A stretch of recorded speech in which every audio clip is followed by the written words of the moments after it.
Enzo Ferrari once said that if you buy one of his cars, you're paying for the engine and that everything else just happens to come with it. But unfortunately for Mr. Ferrari himself, the engine he decided to put in the 308 GTB-I is a complete turd. I'm not pulling any punches. This thing is overweight, underpowered, and overpriced, among a ton of other problems. So I decided to remedy that by swapping in a turbocharged Honda K24 into my 308 Time Attack builds. But I'm happy to say, although it's taken some time, this thing finally starts and runs. I could not be more excited. I am over the moon, and what better timing than to have this happen as soon as I hit 100,000 subscribers. This one is for all of you guys. Now, for anybody out there worried that this thing is going to sound like a lawnmower, a weed eater, or just your average Honda Civic, that couldn't be further from the truth. I'm stoked to say my dreams came true. This thing sounds like a bona fide Group B monster. You know what? I'm going to say it. I bet it's the nastiest sounding 308 out there. At me. I don't care. What are you going to do about it? But before we fire it up for the first time, let me show you all the work that I've been putting into this thing over the last week and a half to get to this point, and then it's showtime. Our episode once again begins with a round of new parts, this time some fresh laser-cut aluminum from our friends at Send Cut Send.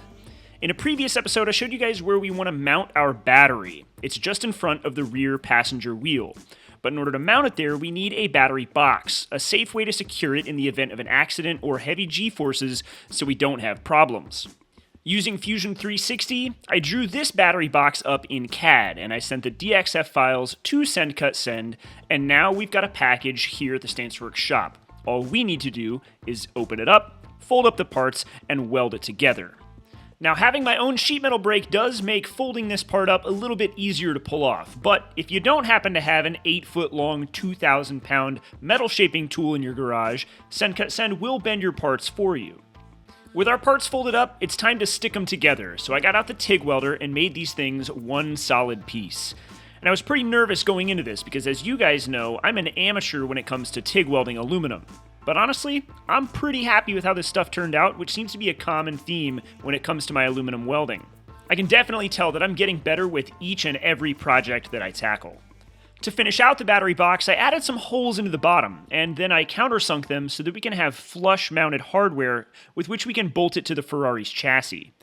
The finished product looks really good, and to say I'm happy with it is an understatement. And what's really cool is to have race car-looking parts like this that anybody can make. With the battery box wrapped up, it's time to install it into the car, so using some riv nuts, I got it bolted down to the original factory brace that existed prior. Following that, I turned my attention to the oil lines of the car. I've mentioned previously that I've got several yet to install. This required spending a lot of time underneath the car, getting everything measured, fitted, and installed correctly, and once I got the engine's oil system done, I had to turn my attention to the turbo. I mentioned in the last episode I completely forgot that we've got to plumb oil to it. We've got to feed it into the top, drain it from the bottom, and get it back to our dry sump tank. Pressure is provided by our dry sump pump, but drainage is going to be accomplished with the use of this scavenge pump. We're going to connect it using some aluminum fittings, which we've got to install in the turbo itself. The only problem is, I've only got gaskets for the drain. So for now, we're going to use some cork to create a gasket for the inlet as well. This isn't permanent, it's probably not going to stand up to the heat, but it'll work so that we can get this thing started without making a huge mess. Now you'll notice that our inlet fitting has an incredibly small hole in the end, and this is to regulate pressure, but because we're going to be using a dedicated turbo oil pressure regulator, I'm going to bore it out to make sure we have adequate flow. Following that, I also had to make all the lines for this oil system, several -4 for the feed and return from the regulator, and -10 for the drain back to the tank. To get the oil into the tank, we've got to add some ports to it, because our 2-gallon Peterson tank isn't equipped to accomplish this. I attempted to position the port in such a way that it'll play nicely with the tank's internal baffling, but I guess we'll have to wait and see and find out if I got it right.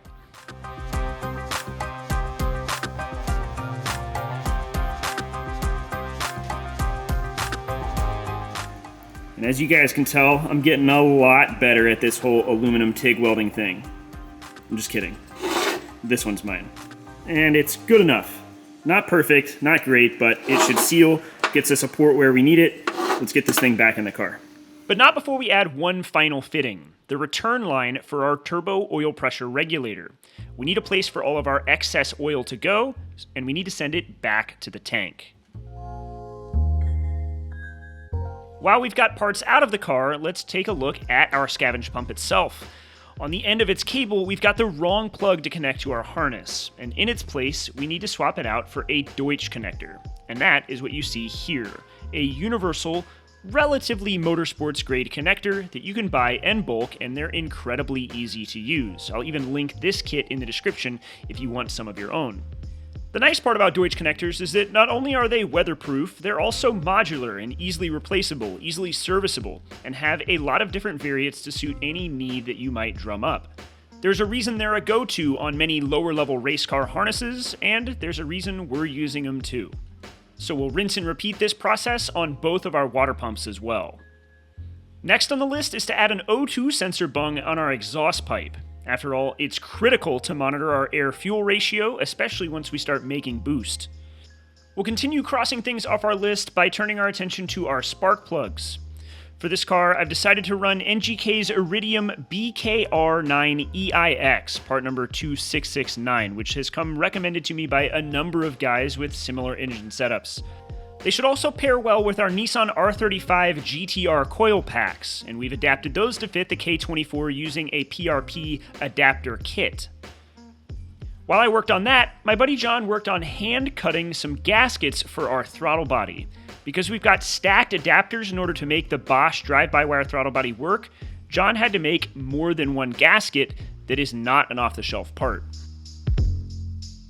Alright, so I don't know what clips I've shown leading up to this point. I'm going to be honest, I really haven't filmed very much in the last, 48 hours because it's just been lots of little tiny things that haven't seemed that interesting. I mean, obviously I'm carrying you guys through the steps, but things like finding places for all of my sensors and installing them and making starter cables and alternator wiring and, just all of those little tiny things that nickel and dime your time to death, I've just been focused on getting them done as opposed to filming it all. But right now, it's time to put fuel in it, more or less. I'm going to spin the oil pump with a drill, show you guys how that works. We're going to prime it, make sure we've got oil pressure, and then it's time to put fuel in it, and then get a base map on it and fire it up. So let's check for oil pressure. So this is one of the big benefits of a dry sump system. This here is our dry sump belt and our dry sump pump. This is the oil pump for the engine, and all we have to do is pop the belt off. And for anybody curious, yes, it's supposed to be that easy to take off. And then we can take a drill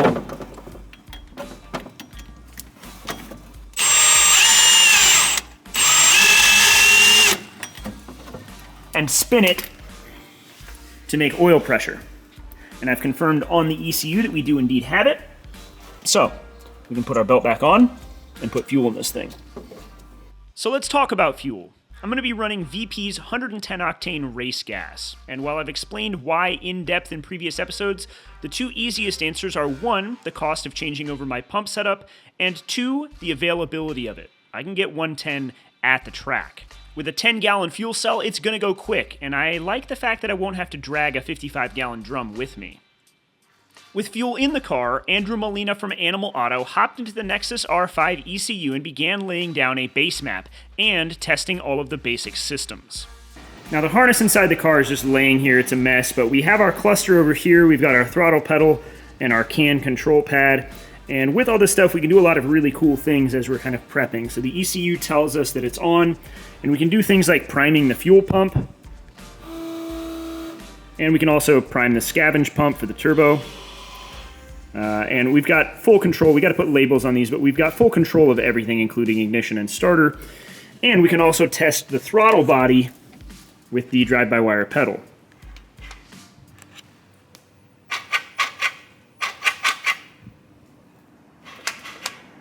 Pretty sweet.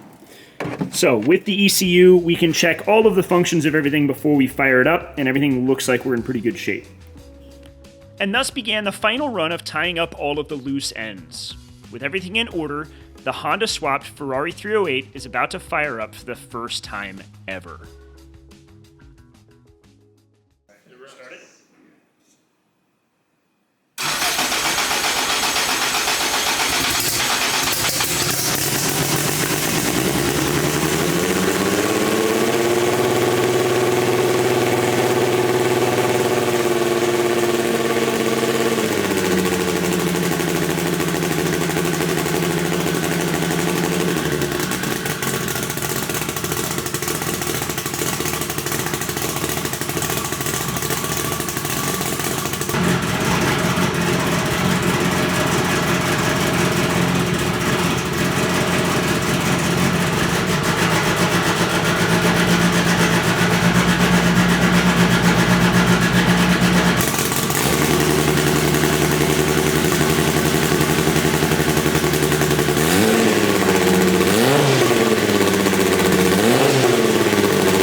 pretty So sick. sick. Just sounds dope.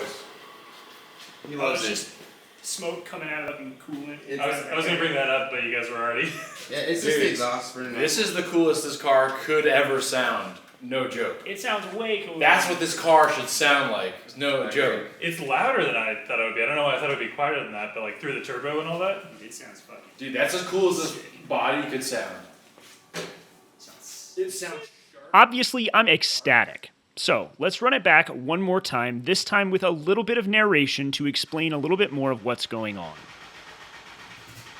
The car starts with a very high idle. It takes Andrew just a moment to get it situated and bring the idle down. It clicks down here in just a moment.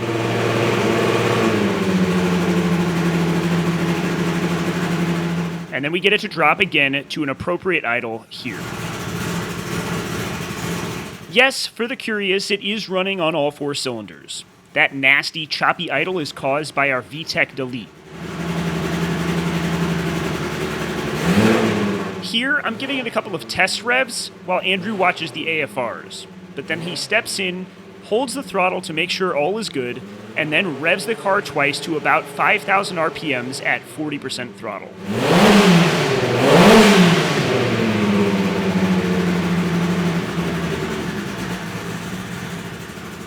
And now we're back to a very low idle, so we'll kick it up just slightly to finish it out.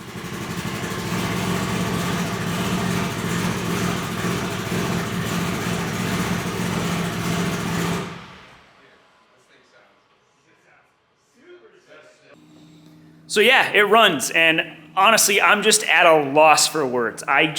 I'm so excited. Not only does it run, it sounds sick. I know there's gonna be some of you guys out there that are gonna say, man, it should have a V8 or you ruined it. Man, whatever. This shit sounds amazing. I can't believe that it kind of came out the way that I was hoping. I was a little bit nervous that it wouldn't have that kind of insane sound to it, but it really does, standing here, sound like something like a Group B, just rally car or something like that. It sounds wicked. It didn't sound like no Honda. Now, as far as what comes next, there's long-term and short-term. Short-term, I'm gonna work on getting the cooling system buttoned up for the next episode so we can get coolant in it and run it for longer and start tinkering with it, playing with it. I've got to get some other sensors on, things like that. But once that's out of the way, really the driveline portion of this, aside from axles, is finished up, which means I really need to figure out my wheel situation. If I don't have wheels in my hands soon, I'm probably going to need to come up with a different solution because I don't want to delay this car any further than I need to. And at this point, I really want to get it on the ground. I want to start getting the rest of it buttoned up and get that first test drive happening. I mean, that really is on the horizon at this point. That's what I'm heading towards. There's still a lot of other stuff to do. The list is still big, but man, this is the biggest milestone so far. And I'm so thankful that you guys have been watching. You guys are still coming back to join this series to watch it. If you haven't subscribed yet, you should. Support the channel. It helps me out. I've got merchandise arriving on Tuesday next week, so I'll finally have some shirts. I got to get that squared away. Man, I could carry on and on. I'm so pumped right now. This is so exciting. This is, this is what I've been working towards for months and months and months. I'm so stoked. This is great. I'm having a blast. I'm sure plenty of you guys have questions. Leave them in the comments. I'm going to do my best to answer everybody. If you haven't seen all the previous episodes, there's a lot of variables and unknowns that I'm sure you're going to not want to sit through 100 episodes to catch up on. But if you guys are reading comments and know the answers, chime in. Help people, understand what's going on. I'll do my best to tell everybody what I can and keep everybody informed. There's still a lot of loose ends to tie up here, but she runs. And man, I just, like I said, I'm speechless. This is sick. Thank you guys for watching. Thank you guys for the support. I'll catch you guys next week. We'll see if we can get the cooling system buttoned up. I picked up a new car last weekend that I'm eager to show you guys. It's not really a kind of a project. I mean, it is, but it's smaller scale. It's something much more sentimental to me. And I've got a truck project coming up too that'll just be kind of a couple episodes, but we've got some suspension to install and things like that. So lots of stuff in the pipeline. I'm excited. We've got lots of progress to make all around. I'll catch you guys next week. Thanks as always for the support. Oh, and one last thing. I couldn't end this episode without putting a special thanks out there to my family at H&R for helping to make this build a reality and getting me to this point. And of course to everybody else that supported this build as well, but especially to my family at H&R. Thanks, guys.